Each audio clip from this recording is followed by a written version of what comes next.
Ladies and gentlemen, welcome to 2023. I hope you had wonderful holidays. If you are new to this channel, welcome. Great to have you. I am Montoya. If you don't know already, you should know. It's the name on the channel, right?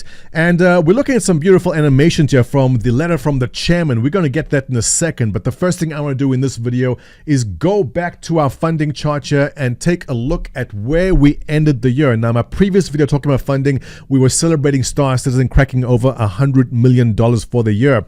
And the point I was making, while that's very impressive, the point I was making, if you compare Star Citizen to any one of those other mobile, well, it's not a mobile game, but two mobile games, if you compare it to other games as a service, what these companies make, there's companies out there making $100 million a quarter. There's companies making $100 million per month. The point I made with Star Citizen, while we were all very impressed with it, was that in the broader picture of how much money there is out there in the gaming industry, 100 million wasn't that much, and we were very impressed with it, ending the year off with 113 million, 8 million just in the month of December. Previous December, though, was 10 million, so that's down, but November of last year was 23 million compared to November the previous year, 21 million, and 2023 is going to be interesting because they just said in the chairman's letter that Pyro, which is the big thing everyone's waiting for, the next star system, is only going to be arriving in Q4 2023, which, let's face it, what does that mean? 2024. Well, I don't want to get you overly excited, but Chris Roberts has taken a lot of flack over the years with his targets. So when Chris Roberts says it's coming at a certain time, unless he's pulling a Scotty on us from Star Trek. You know, Scotty would always say something took extra long, and then when he does it faster, he gets commended for it. So maybe that's where it's going, you think? But in any case, I will be pleasantly surprised if we do see Pyro in Q4 of this year. I'm fully expecting it to be 2024, which means will 2023 be a quiet year? Now, I say this every year, and I feel I should say it again. There will come a year where revenue is below the year before that. Now, we just started January. January last year pulled in $7 million. So let's watch that. Let's see how January does as far as funding goes, keeping in mind that there are 500,000 new backers in this game looking to buy some juicy new concept ships, which we guaranteed will always be around and always coming in. So let's see how January does to give us a taste of what might come this year. Also, keep in mind that there'll be a CitizenCon this year for the first time in 2 years, or was it 3 years? It's been a long time since we had one of those, and they usually have some fancy concept or something very fancy to sell during those events. So let's see how that does. But I love watching this animation. The Corsair, by the way, is absolutely beautiful ship. They're showing here, I guess, some clips from what Pyro will be, and it's exactly these kind of clips to get people excited. The exploration, landing on a planet, exploring. I know most of you have for the exploration of it, and that stuff excites us. Just when will it come? We don't know. So I'm not going to go through the entire letter from the chairman, but I do want to go down to the part where they're talking about the growth. This is impressive.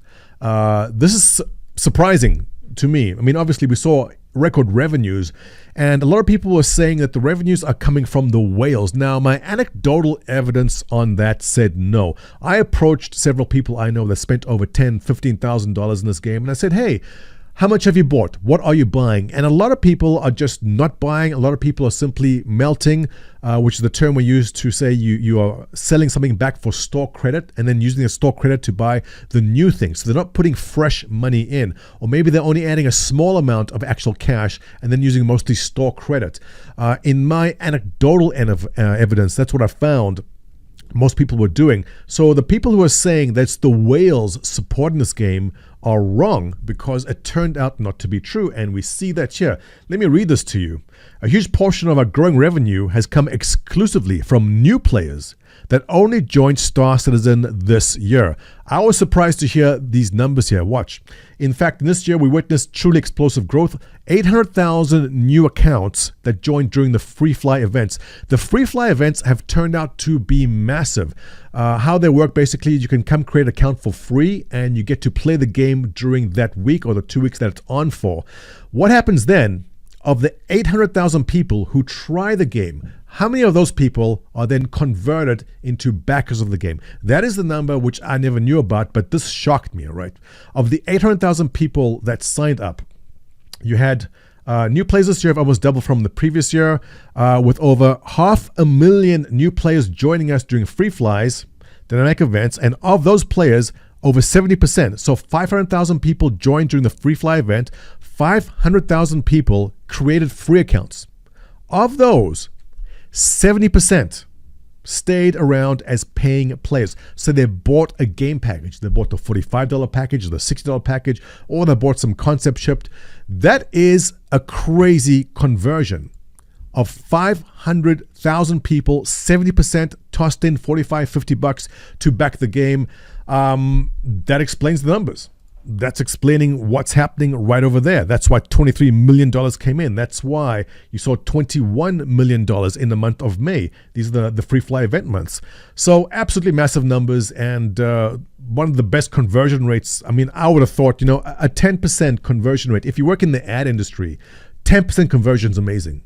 Obviously, this is not an ad, this is a game, but to get 70% of that converting to paid backers is huge. So very good news in terms of funding from that. Oh, look how happy everyone is. I'm excited for the CitizenCon. I hope it's on this year and we're not hit with anything else that might be bad.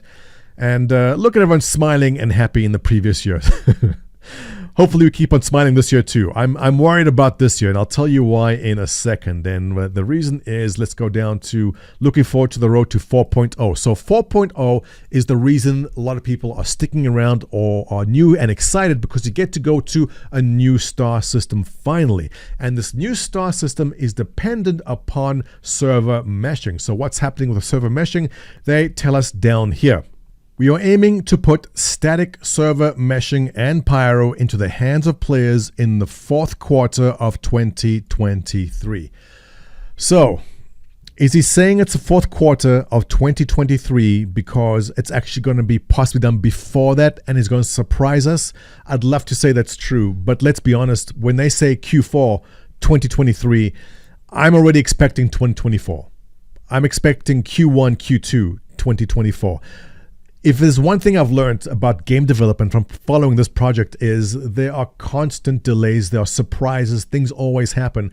So Chris Roberts is known to be overly optimistic with his targets, and he knows better to give targets that can't be reached. But if he's saying Q4 2023 in light of that we know he gets into trouble by giving unrealistic targets, will he surprise us? I'll be honest with you, don't hold your breath. Expect Q1 2024 as the best scenario, in my opinion. I'm not saying this to make anyone upset. I'm not saying this to piss anyone off. I just want you to have realistic expectations, because if this does happen before the end of the year, great. That's wonderful. But in all honesty, I am not expecting to see Pyro this year at all. I think next year. But keep in mind, there's also CitizenCon. Maybe they want to surprise us. I don't know what to think about it. Let me know what do you think below. Post below. I'm curious to know your opinion on this matter. Do you think that they can pull it off in 2023? I'm highly skeptical, and I just want to basically taper expectations out there. If you are new and you see this and this excites you, we have been burnt way too many times. So, enjoy what 2023 has. Enjoy the features we have right now. I think the 3.18 patch and all the work they're doing on persistent anti-streaming and the server meshing is going to take a long time. But once they get this down, it's going to be so much better. And I think 2023 is going to be a year of patience from all of us. But don't worry, there's always things to do. Also, don't forget Starfield's coming out. Starfield's going to be awesome. Don't you go crying when the launch is bad, because it's going to be good. But anyway, back to the story here. I think that concludes everything we have to say about that. Thank you, Chris Roberts, for your update. And let's see how January goes. So to get a taste of what's supposed to happen, if we can get over $7 million for the month of January, that'll pull us way ahead. And as always, there will come a year where Star Citizen does not beat the previous year. Will 2023 be it because we don't see Pyro? We'll see. Give me your thoughts. Post below. If you enjoy my content, you know what to do. Give me a thumbs up. Subscribe. Welcome, you guys. I'll catch you in the next one.